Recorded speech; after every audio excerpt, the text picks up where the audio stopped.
Le coup de tocsin. Le coup de tocsin avec Didier Maiesto. Bonjour Didier. Bonjour Clémence Oudiakova. Vous nous avez sorti la barbe aujourd'hui. Ouais, vous avez vu un peu Ouais. ces tendances. Hein. Ouais. Ouais. Vous faites un peu pêcheur, vous annoncez le Voilà, sujet c'est d'après. ça, exactement. Alors vous parlez de quoi aujourd'hui? Je vais vous parler pas de la pêche avec un accent circonflexe, mais avec avec un accent grave, moi plutôt. Voilà. Les pêcheurs de nos médias. J'aime bien ce sujet parce que j'ai entendu ce matin, figurez-vous. Sur une radio concurrente, mais enfin qui a quand même moins de vues que la nôtre, hein, c'est France Info.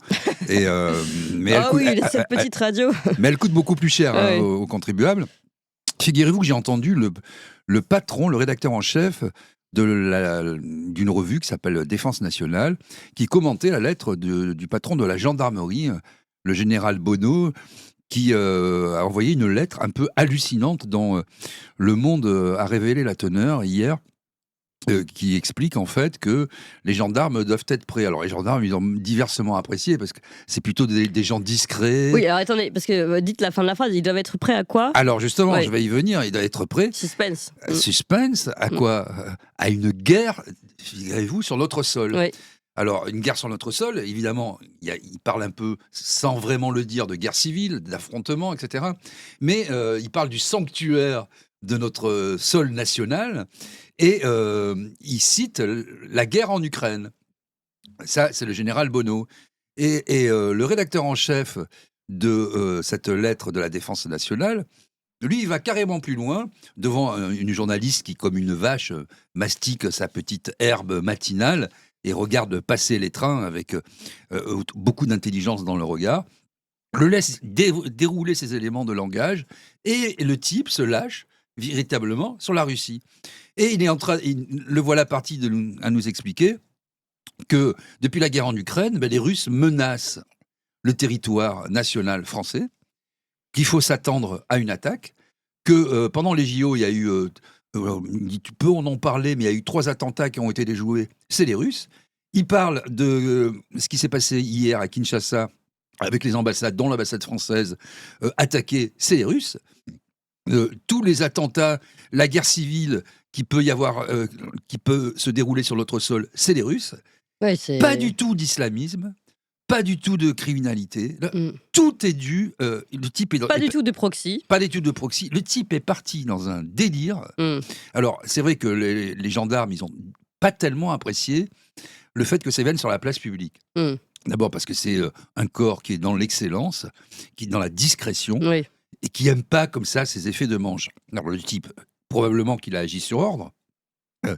La France a peur, hein, il faut maintenir cette espèce de chape de plomb et désigner, comme le font des gens dont on a du mal à imaginer qui sont ministres ou qui le furent, comme Jean-Noël Barrot, par exemple, une espèce de version de De Funès, mais qui aurait mal tourné, ou Stéphane Séjourné, qui a du mal à aligner 2 mots, qui était quand même ministre des Affaires étrangères, et qui nous désigne comme ça, sans arrêt, cet ennemi. Alors, si j'en parle aussi, c'est qu'on est dans le révisionnisme le plus total, et que les idiots des médias mainstream, quand même les journalistes, ils sont une sacrée couche, hein, il faut quand même le dire, ils font du révisionnisme au même titre que nos hommes politiques.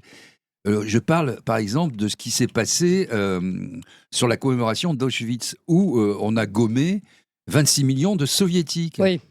Les libérateurs. Les libérateurs du camp d'Auschwitz. Alors, on a invité l'Ukraine. Voilà. On pourrait se rappeler du passé de certains Ukrainiens voilà, là-dessus. comme je dis, Bandra ou Bandrapa. Il a été quand même accueilli en Pologne, Zelensky, avec tous les égards dus à son rang. Il n'est plus rien, hein, parce qu'il n'est plus élu, en fait. Mais il continue son mandat, ça gêne personne. Et heureusement que, moi je me suis employé sur les réseaux, Régis de Castelnau également, avec le brio qu'on lui connaît, pour établir la vérité des faits. 7000 personnes qui ont été libérées. Et on a des images d'archives qui ont été archivées par l'INA, justement, où on voit la libération de ces camps. Non, mais c'est historique, c'est incontestable que ce sont les soviétiques qui ont libéré Auschwitz. Mais vous voyez, donc on est toujours... On gomme l'histoire, hein. C'est quand même intéressant. On gomme l'histoire, hein, comme Staline, comme Lénine le faisait, hein, quand et surtout Staline, on efface la photo. Hein. Il y a eu des mèmes avec ça, hein, les gens s'en amusent, mais on est complètement là-dedans. Et comme les journalistes sont devenus un peu des gens incultes, il faut le dire, ça ne leur pose aucun problème, aucune espèce de problème de faire du révisionnisme comme ça en direct et d'expliquer que quand vous regardez la démographie russe, de toute façon, sur ces attaques, la démographie russe, elle est en fort déclin, et évidemment, ils ont un territoire qui est 40 fois la France. Il est hors de question qu'on aime ou qu'on n'aime pas Poutine, qui vienne envahir la France, et ils viennent se battre. Mais qu'est-ce que c'est que ces conneries, quoi ? À un moment, il faut arrêter. Alors, si j'en parle aussi, c'est qu'il y a un deuxième élément qu'on nous ressasse déjà depuis hier, mais qu'on nous ressasse aujourd'hui, sur le réchauffement climatique. On nous dit, oh là là, regardez, toutes les rivières sont en crue. Moi, où j'habite dans l'Orne, c'est alerte rouge. Bon. Quand on regarde les choses attentivement, sur les 10 dernières années, il pleut pas plus qu'avant. Il y a des espèces de cycles avec des crues décennales où tous les 20-25 ans... En revanche, il y a plus d'inondations. Il y a plus d'inondations. Alors pourquoi il y a plus d'inondations ? Ça, c'est intéressant. L'urbanisme, l'artificialisation des sols. Moi, je vis effectivement dans un parc naturel régional où donc les gens se mobilisent un peu plus. Il y a eu au début une catastrophe parce que les gens enlevaient les haies.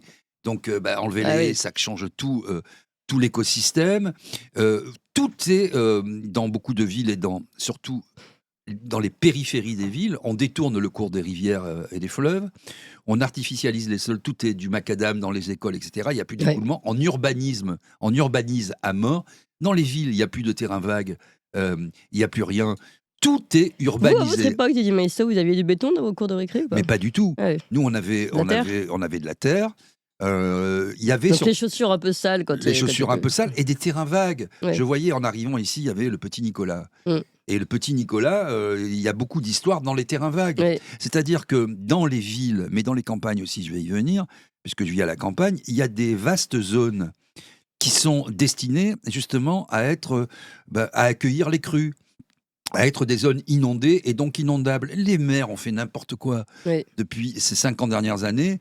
On l'a vu à la Faute-sur-Mer il y a quelques années de façon cruelle, mais on donnait des permis de construire n'importe comment, sous la pression des promoteurs, sous eux-mêmes, évidemment, ça leur fait un peu des voix et puis de l'argent en termes de taxes. Et donc, on a urbanisé des endroits, des hectares et des hectares qui n'auraient jamais dû l'être. Alors après, on nous dit le réchauffement climatique. Moi, je ne suis pas un climato-sceptique. Très bien, la Terre se réchauffe. Ça veut dire que les océans se réchauffent et que les masses d'air, quand elles se forment, elles charrient avec elles un peu plus d'eau parce que les océans se réchauffent. Mais ça joue à quoi ? Ça joue à la marge, ça joue à 10%. Quand vous regardez la pluviométrie de ces 10 dernières années, en 2022, il n'a pas plu une goutte. Aujourd'hui, il pleut plus. Bon, il y a 10 ans, il y a eu la même chose. C'est pas un mois de janvier particulièrement pluvieux par rapport aux autres mois de janvier en Bretagne. Donc, vous voyez, alors, c'est quand même prodigieux de prendre un élément pour la fin en soi. C'est-à-dire, on a vécu la même chose pour les incendies en Californie. Les incendies en Californie, c'était le réchauffement climatique. C'est-à-dire, il y a un moment, une entité qui s'immole par le feu, qui dit « Ah, il fait chaud, je vais me mettre le feu ». Et tout le monde qui répète « Ah, réchauffement climatique, regardez à Los Angeles ce qui se passe ». Mais ce qui s'est passé, bien sûr que le réchauffement climatique, tout le monde comprend, mais à Toulon, moi, quand j'étais gamin, ça cramait. Et s'il y a du vent et qu'il ne pleut pas, et qu'on est en plein mois de juillet ou de mois d'août et qu'il y a un fort Mistral, évidemment, c'est favorable. Mais ce n'est pas ça qui est un élément déclencheur, c'est un élément aggravant, c'est un catalyseur. Mais voilà, ce qu'il faudrait, c'est un catalyseur d'intelligence dans les médias, un catalyseur de culture. Mais attendez, juste parce que pour revenir à votre point de départ, sur cet article en effet qu'on a vu hier sur cette... attention, la guerre civile, c'est plus ou moins ce qui est sous-entendu, peut arriver sur notre sol et alerte aux gendarmes. Mais c'est quand même très très grave de dire ça. Et là, je reviens aussi, moi ça m'a fait penser aux Gilets jaunes, Didier Maistre, où évidemment on nous disait, oui, alors voilà, bientôt il va falloir sortir les centaures, les forces de l'ordre pour mater cette population civile qui ne respecte pas les ordres, même si les ordres sont honteux. Alors vous voyez, c'est ça le problème, si vous voulez. J'avais vu il y a quelques années, il y a une vingtaine d'années, un documentaire canadien sur les démocraties occidentales en difficulté. Et que font-elles? Elles créent de la peur. Elles vont jusqu'à créer des attentats parfois pour maintenir la population. Je ne dis pas que c'est ce qui se fait en France. C'est des attentats de la pensée chez nous. Mais pour maintenir les Français, la France a peur, vous savez, de cette célèbre phrase d'un célèbre journaliste. La France a peur, donc on maintient tout le monde dans cette idée-là et on dramatise. Je rappelle que quand les Gilets jaunes ont commencé, effectivement, il y avait beaucoup d'éléments de langage, les factieux, les séditieux, qu'avait dit Emmanuel Macron, qui avait été repris par les médias. Et moi, j'avais affiché un certain nombre de journalistes comme Renaud Dely pour qu'ils retirent leurs tweets, et ça avait fonctionné, où ils comparaient les Gilets jaunes à de la vermine. Ou Roselyne Fèvre, qui disait ce sont des branquignoles, racistes, antisémites, la lie de l'humanité, enfin... Vous vous rendez compte? Et donc, on est les médias, évidemment, qui sont juste les caisses de résonance aujourd'hui de pouvoir agonisant, sont là pour dramatiser les choses sans éléments concrets. Enfin, moi, à un moment, j'aurais été à la place du journaliste, je ne serais jamais sur France Info, ça c'est sûr. Mais j'aurais arrêté ce rédacteur en chef de la lettre de la Défense nationale. Je dis, attendez, monsieur, si vous avez des éléments concrets à fournir aux Français et aux forces de l'ordre et au ministère de l'Intérieur, c'est le moment de le faire. Parce que moi, il m'a pas semblé que la Russie allait commettre des attentats sur notre sol, menacer directement la France. Il a dit, il y a beaucoup d'attentats, toutes les déstabilisations, la guerre hybride, les attentats possibles, tout ce qui risque d'arriver, c'est la Russie. En Afrique, c'est la Russie.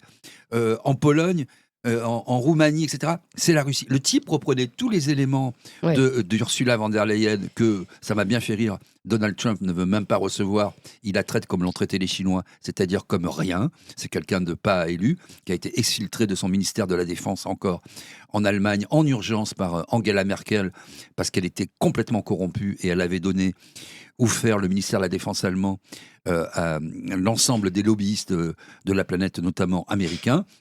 Donc, et c'est ça le problème, vous voyez. Et donc aujourd'hui, comme les journalistes n'ont pas de contradicteurs, ne savent même pas de quoi ils parlent, en fait. Plutôt les invités n'ont pas de contradicteurs avec les journalistes. Mais oui, ils n'ont pas de contradicteurs. Donc à un moment où il y a une espèce de doxa, cette russophobie galopante qui, moi, me choque profondément. Et surtout qui est bien utile, parce qu'on voit bien qu'on peut accuser tout le monde d'être en collusion avec la Russie un peu facilement, et c'est là que ça devient grave. Vous vous rendez compte, je me mets à la place des Russes. Ouais. Moi, je suis français, et je ne suis que français. Ma famille a payé un lourd tribut à la guerre, au nazisme et aussi au fascisme, qui s'est battu jusque dans la division Leclerc avec mon oncle Cyrus. Bon, je ne vais pas raconter l'histoire de la famille, c'est pas l'idée, mais quand même, 26 millions de gens qui se sont sacrifiés. Alors on me dit, c'est pas que des Russes, c'est des Soviétiques. Mais si vous voulez des Soviétiques, alors après on me dit, ah oui, mais il y avait le pacte germano-soviétique jusqu'au 22 juin 1941. Oui, ah bah oui, d'accord, il y avait d'accord, jusqu'en 41. Mais à partir de 41, pendant que ton grand-père faisait du marché noir ou jouait du piano avec ses attributs devant des nazis nippés et tirés à 4 épingles, les Russes allaient dans le froid se faire massacrer pour nous libérer du nazisme. Et on les invite pas. Et on invite, Zelensky. Zelensky et Bandera. Il faut quand même voir. Non, mais ça, pourquoi pas tourner la page de cette histoire, puisque de toute façon, on le fait même, on le fait avec les Allemands. Donc, tournons toutes les pages et regardons tous les chapitres. Là, on fait malheureusement une lecture diagonale. Et on ne retient que ça s'appelle du révisionnisme. Voilà. Ça s'appelle du révisionnisme. Nous sommes dans un grand révisionnisme. Nous sommes dans un détail de l'histoire. Et ce détail de l'histoire, c'est l'alphabet cyrillique. Et ben moi, ça me gêne. Ça me pose un gros problème. Parce que Allez, vous gardez vos propos pour vous. Hein, non, mais il faut le dire, ça. Donc ça, on se désolidarise. Hein. Non, il n'y a pas à se désolidariser, Clémence. C'est vraiment du révisionnisme pur et dur. Moi, je me base sur les faits. Je ne suis pas en train de faire de la russophilie extraordinaire. Mais à un moment, on ne peut pas dire 26 millions de gens, c'est quand même pas rien, quoi. Vous voyez. Oui, non, mais ça, c'est certain. Moi, ça me choque profondément et j'ai un peu honte d'être français quand je vois ces commémorations avec Monsieur Zelensky en Pologne. Voilà. Merci Didier Meissot pour ce gros coup de gueule. On l'a bien compris, journaliste, chroniqueur, toxin, ancien patron de Sud Radio.